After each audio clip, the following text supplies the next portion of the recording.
Peristiwa ini terjadi di tahun 1996 dan dialami oleh tantenya narasumber. Sebut saja nama tantenya Tante Vidya dan omnya bernama Mas Panji atau Om Panji. Dan kisah ini mereka alami ketika mereka masih pacaran dan masih kuliah. Jadi saat itu Mas Panji atau omnya si narasumber itu kuliah di daerah Solo, sedangkan tantenya kuliah di daerah Bandung. Jadi mereka jarang ketemu. Sekalinya ketemu, paling omnya yang nyamperin ke daerah Bandung. Dan mereka sering jalan-jalan, baik naik motor, touring, backpackeran, atau mendaki gunung. Jadi keseringannya si omnya narasumber atau Mas Panji ini yang datang ke daerah Jawa Barat. Jarang sekali Tante Vidya yang datang ke daerah Solo. Dan saat itu Mas Panji dan Tante Vidya sudah menyelesaikan sidang. Akhirnya Tante Vidya memutuskan untuk touring sekedar melepaskan penat di semester akhirnya sambil menunggu hari wisuda. Mas Panji betul-betul menunggu momen ini karena dia sudah telat 1 tahun lulusnya. Jadi dia ingin merayakan betul-betul momen ini bersama Tante Vidya. Aku beralih ke sudut pandang Tante Vidya. Sore itu aku bermaksud menghubunginya melalui wartel. Kebetulan wartel itu tidak jauh dari kampusku.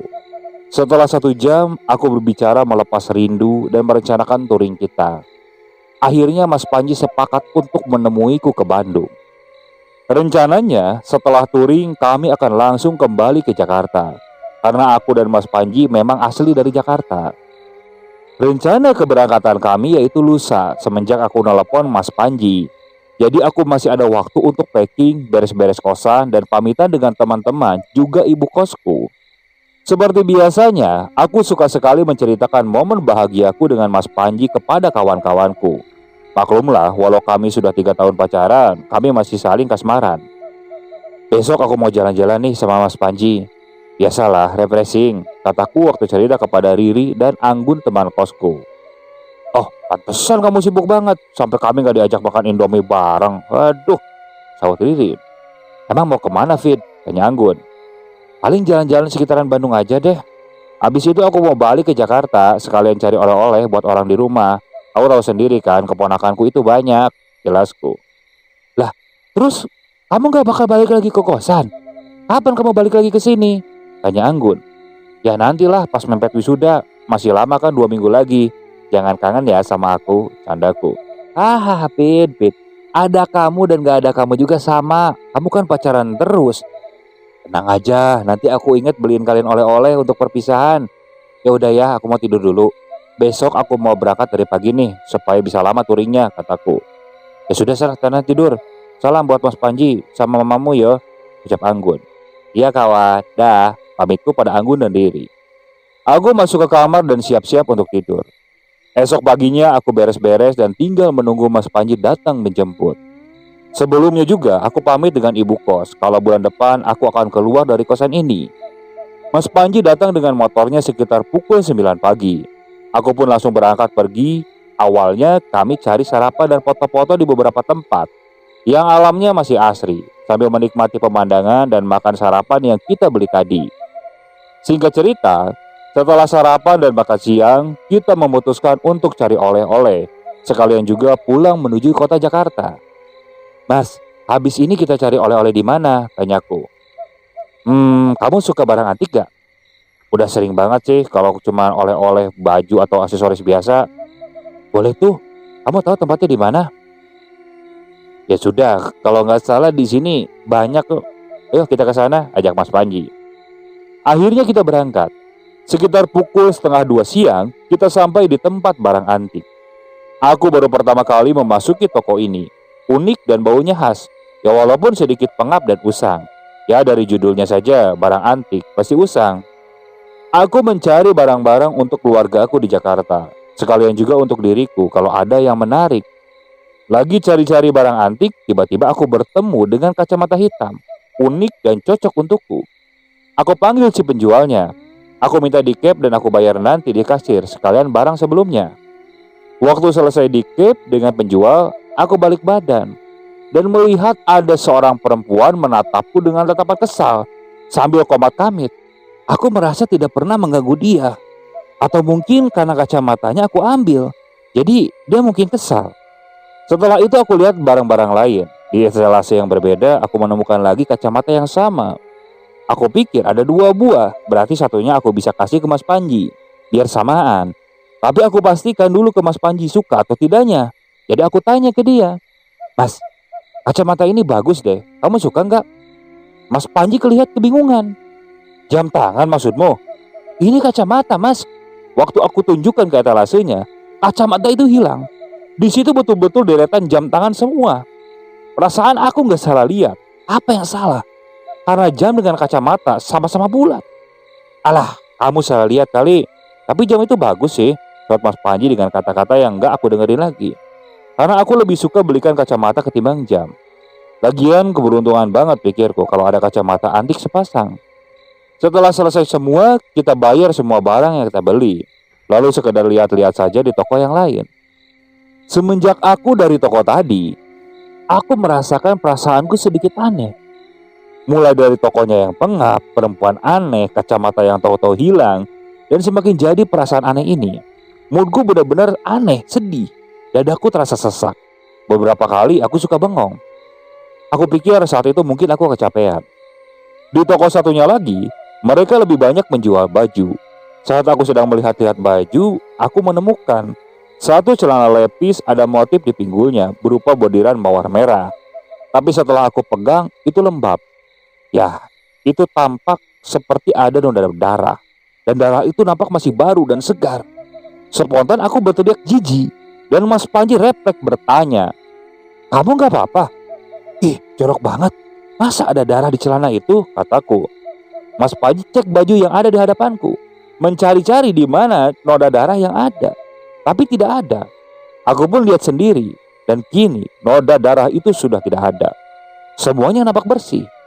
Tapi pas aku lihat di tangan, darahnya ada. Benar-benar membekas di tangan, tapi nggak banyak. Mas Panji pun ikut heran. Dia anggap tanganku terluka goresan benda tajam, mungkin sewaktu melihat-lihat baju. Tapi aku nggak ngerasa sakit dan nggak ada bekas goresan di tangan. Betul-betul aneh. Setelah dari toko tersebut, aku beristirahat dan Mas Panji pun sepertinya sadar kalau aku kecapean.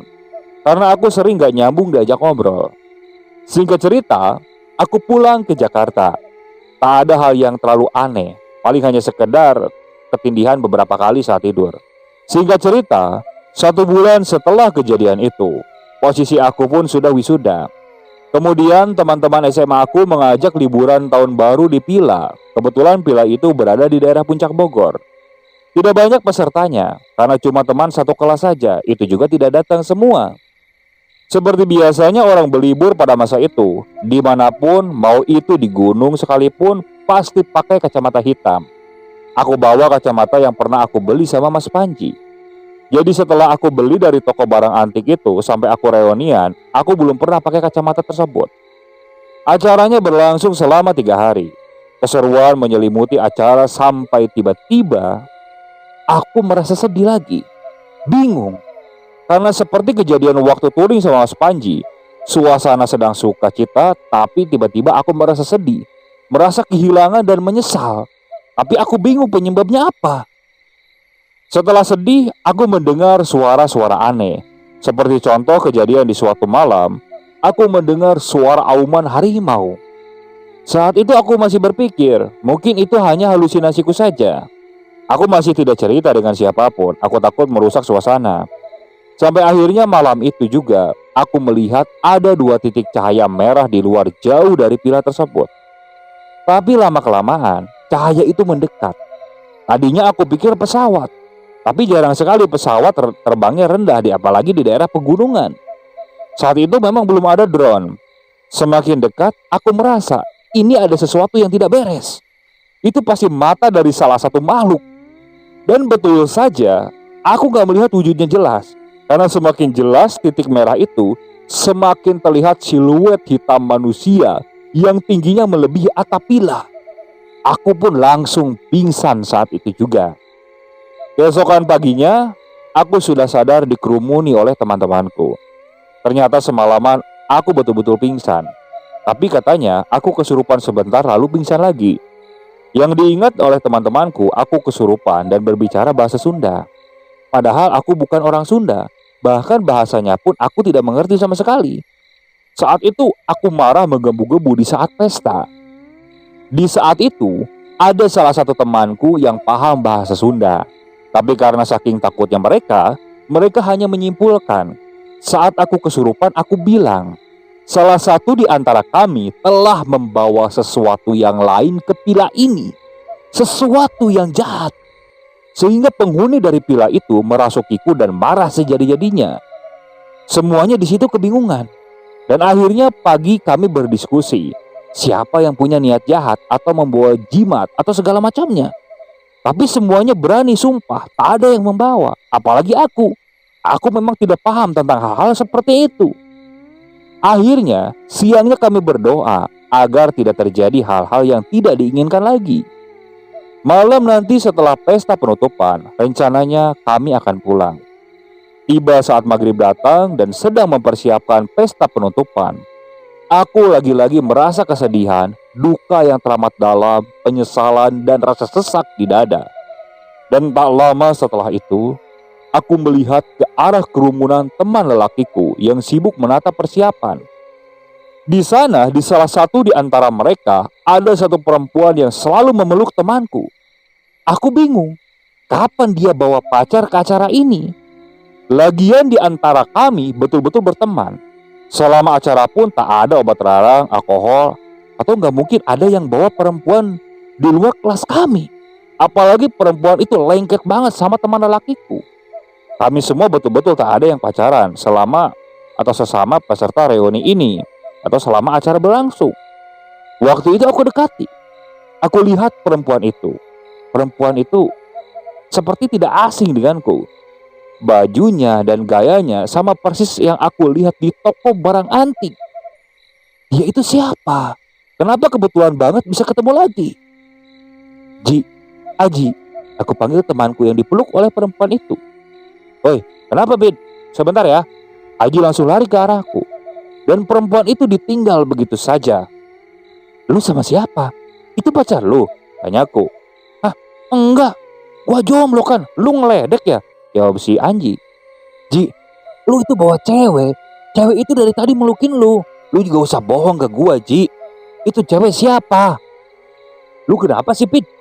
Gua beneran jomblo. Lagian kalau gua punya pacar, gak bakalan gua bawa ke acara kayak gini. Lu tahu kan, di sini gak ada yang bawa pasangan. Terus tau-tau gua bawa pasangan gitu. Gak etis banget. Waktu itu aku ngintip ke belakang badannya Aji. Aku masih bisa melihat perempuan itu. Ji, gua mau lu jujur. Lu lihat, di sana ada cewek pakai baju ungu. Dia terus ngeliatin kita. Aji noleh. Namun dia terus geleng-geleng kepala. Pit, kayaknya lu kecapean deh. Istirahat aja. Biar nanti pas pulang kita lancar. Gak ada kejadian kayak tadi malam. Aku betul-betul gak yakin. Aku ketakutan. Aku bahkan hampir menangis. Aku meyakinkan sekali lagi karena cewek itu masih ada di sana. Ji, itu cewek yang baju ungu, dia ngeliatin kita itu loh, itu. Jelas aku sambil menunjuk persis di sebelah meja tempat kita makan-makan di taman. Aku betul-betul nggak lihat loh, Fit. Semuanya di sana laki-laki dan nggak ada yang pakai baju ungu. Atau lu pulang aja deh, gua telepon Panji biar jemput. Mungkin Aji merasa takut dan juga sedikit kesal karena tadi aku sempat bilang si baju ungu tadi memelukin si Aji. Oh iya, perempuan itu pakai kaos ungu, celana coklat, tatapannya seperti orang biasa. Tapi terpaku pada searahku dan Aji, melihatku tanpa bergerak dan berkedip sama sekali. Udah Ji, nanti aku ikut aja bareng kalian, nanti malam pulangnya. Jelasku meyakinkan Aji. Akhirnya Aji pun setuju. Aku pulang bareng mereka, dan malam itu acara tetap berlangsung. Karena aku masih kurang enak badan setelah kejadian kesurupan kemarin, aku memutuskan beristirahat di ruangan TV. Sedang asik menonton TV, aku ketiduran dan bermimpi. Di mimpi itu, aku sedang dalam perjalanan. Tiba-tiba mobil travel yang aku tumpangi mogok di tengah jalan tol. Semua penumpang turun. Nah di situ aku melihat perempuan yang pakai baju ungu itu lagi. cantik sekali. Di situ aku lihat dia menggunakan kacamata yang aku beli di toko barang antik. Aku tadinya sempat mau menegur karena aneh kan, dia tiba-tiba lari ke tengah jalan. Nah di situ aku kaget karena dia langsung menabrakkan diri. Aku shock dan aku bangun. Nah di situ aku lihat villa itu sepi. Kemana teman-temanku yang sedang berpesta? Suara musiknya juga tidak terdengar sama sekali. Akhirnya aku keluar ke taman. Di situ semuanya sudah rapi. Acara sepertinya sudah selesai dan aku ditinggalkan sendirian di villa itu. Aku buru-buru lari masuk ke villa. Lalu aku bereskan semua barang-barang. Dalam hati bisa-bisanya aku ditinggalkan. Setelah itu aku lari membawa barang-barangku menuju gerbang villa.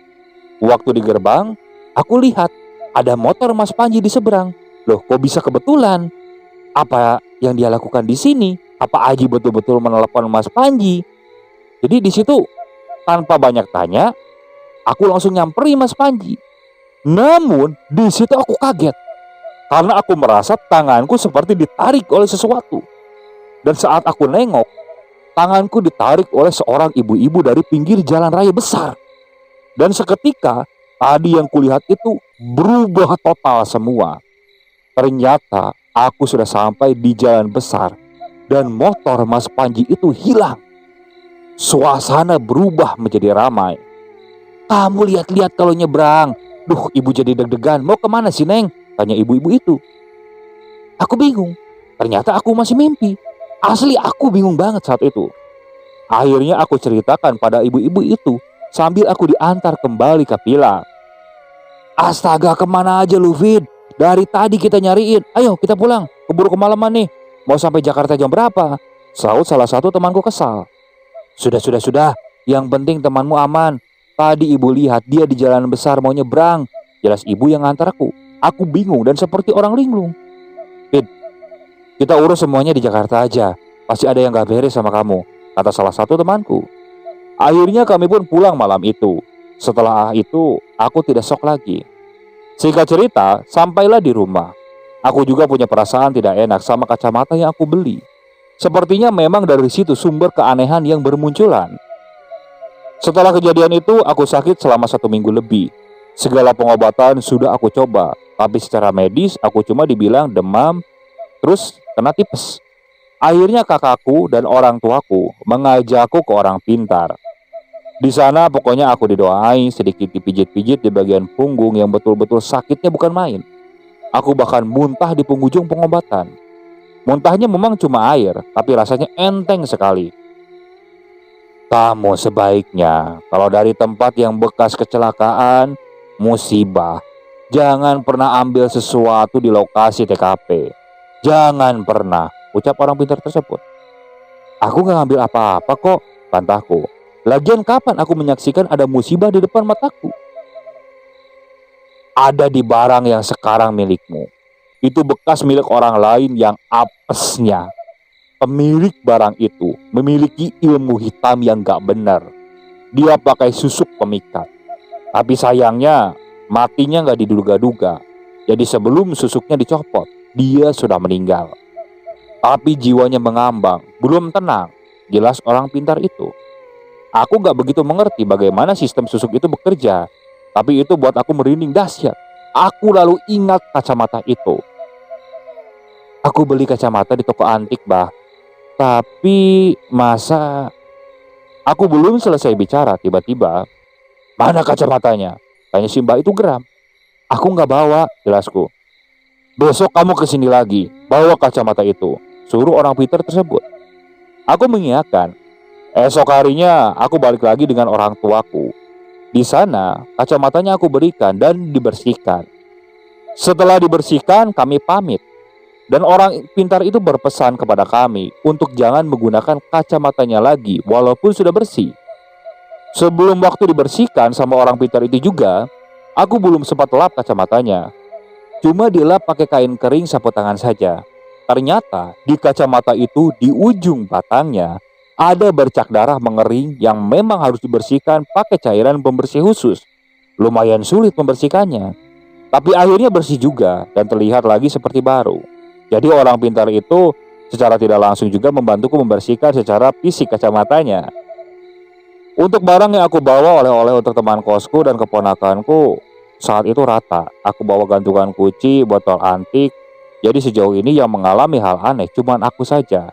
Yang lain aman, termasuk Mas Panji juga. Setelah aku sakit dan menjalani pengobatan ini, Mas Panji pun tetap mendampingiku, membantuku walau tidak setiap saat. Secara fisik, aku pun berubah drastis, seperti orang penyakitan dan stres berat. Teman SMA aku setelah kejadian itu gak pernah lupa sama apa yang aku alami. Tapi tanpa adanya si ibu yang tarik tanganku di jalan besar itu, aku mungkin sudah tak ada di sini untuk menceritakan kisah ini. Kejadian itu memakan waktu 2 bulan lebih lamanya. Sepertinya sebentar, tapi aku merasa seperti banyak memakan waktu dan bersinggungan dengan alam lain. Karena kejadian ini pula, aku sampai sekarang jadi peka terhadap hal-hal gaib. Khususnya, aku bisa merasakan dan membaca masa lalu orang yang baru aku kenal sebelum orang itu cerita kepadaku. Dan aku sering mendapatkan mimpi sebelum esoknya aku mengalami di dunia nyata. Biasanya terjadi pada hari spesial seperti mau melamar kerja, atau mau mendapatkan rezeki ataupun musibah. Semoga aku bisa tetap menikmatinya seumur hidupku. Oke, sekian untuk cerita kali ini. Saya mohon maaf apabila masih banyak kekurangan dalam pembawaan ceritanya. Kritik dan sarannya silakan kalian bisa cantumkan di kolom komentar. Tak lupa saya juga ucapkan terima kasih kepada narasumber yang sudah membagikan kisahnya, termasuk para penonton yang sudah mampir dan mendengarkan cerita dari channel Lentera Keramat ini. Semoga kalian selalu diberikan kesehatan, dilancarkan rezekinya, dan dijauhkan dari musibah. Terus ikuti cerita yang dibawakan oleh channel Lentera Keramat ini. Assalamualaikum warahmatullahi wabarakatuh.